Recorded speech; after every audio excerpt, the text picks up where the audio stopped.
Fight Facts is a breakdown of all of the interesting information and cage curiosities on every card, with some puns, references and portmanteaus to keep things fun.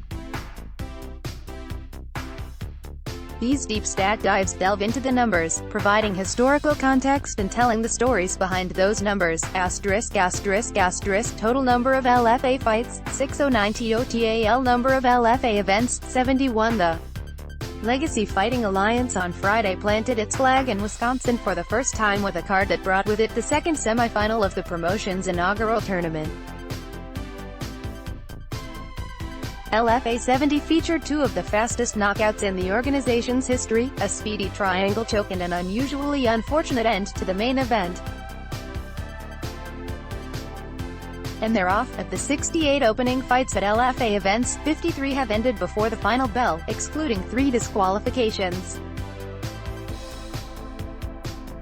This finish rate of just under 78% is substantially higher than the promotion's average finish rate of about 61%.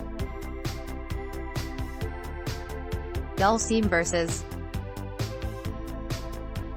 EHONDA, Pierre Walters and Renan Ferreira came into their fights with reach advantages of at least 8 inches. Both lost. Sometimes these things do happen in MMA. The disqualification in the main event was the first headlining bout in company history to end that way. In comparison, no Ultimate Fighting Championship, Pride Fighting Championships or Strikeforce headlining bouts ended by disqualification. WEC 20 in 2006 ended by disqualification when Mike Kyle landed strikes after the bell on Brian Olsen, giving Olsen the World Extreme Cage Fighting Heavyweight crown. In Bellator MMA, Eric Prinda landed an axe kick to Thiago Santos' groin at Bellator 75 in 2012 to earn a disqualification in the heavyweight tournament pairing. Don't flip out. Despite the LFA 70 headliner coming in as the 6th disqualification under the Legacy Fighting Alliance banner, it was not the first at heavyweight. That came at LFA 36 in 2018, when Andrew Chapman knocked out Irvin Ayala and then did a backflip off of Ayala's body. He was then disqualified for unsportsmanlike conduct, where everything's made up but the points do matter. Prior to the fight's ending, Ferreira was deducted 2 points for his first series of strikes to the back of Brett Martin's head. This was not the first occasion in the LFA where a fighter lost 2 points at once for fouls. Ken Beverly lost 2 points after landing repeated strikes to the back of Nate Jennerman's head at LFA 61 earlier this year. 6 of 1, half a dozen, following Mark Leminger's second-round guillotine choke of Isaac Steele. The LFA cage has seen 30 guillotines performed inside of it. Exactly 15 have taken place in the first round, with the remaining 15 coming in round 2 and round 3. I guess that's why they call me. Jake Childers blasted James Krause-Simmons with a knee and picked up a 13-second stoppage win, tying Austin Lingo for the 4th fastest knockout in LFA history. They call me the working man. Childers' knockout in 13 seconds was the fastest from a knee inside the LFA cage.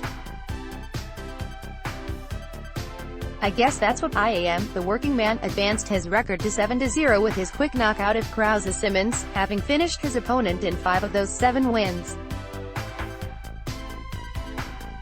The knockout was the first in his career.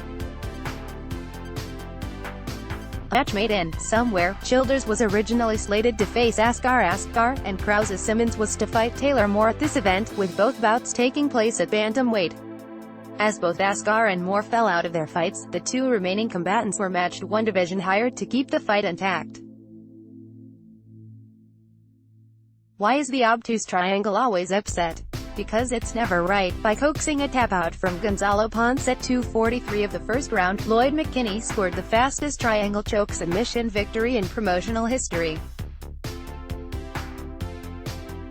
Polizzi making it look easy, and putting away Walters with elbows and punches in 3:27 of the opening stanza. Alex Polizzi remained unbeaten at 4-0. All 4 of his wins have come by stoppage within 2 rounds. And yet still you didn't show it. On the untelevised prelims, Colin Anglin made a triumphant MMA debut by flattening Morgan Sickinger with punches in 14 seconds. With the win, he earned the 6th fastest knockout in company history. Only for the home crowd, Anglin's 14-second knockout as the professional prelim opener marked the fastest recorded finish for a card opener in LFA history. Never say never again. Coming into LFA 70, the organization had never traveled to Wisconsin, Ferreira had never competed outside of Brazil, 6 fights, and Dante Shiro had never gone the distance, 4 fights. Let's block ads. Why?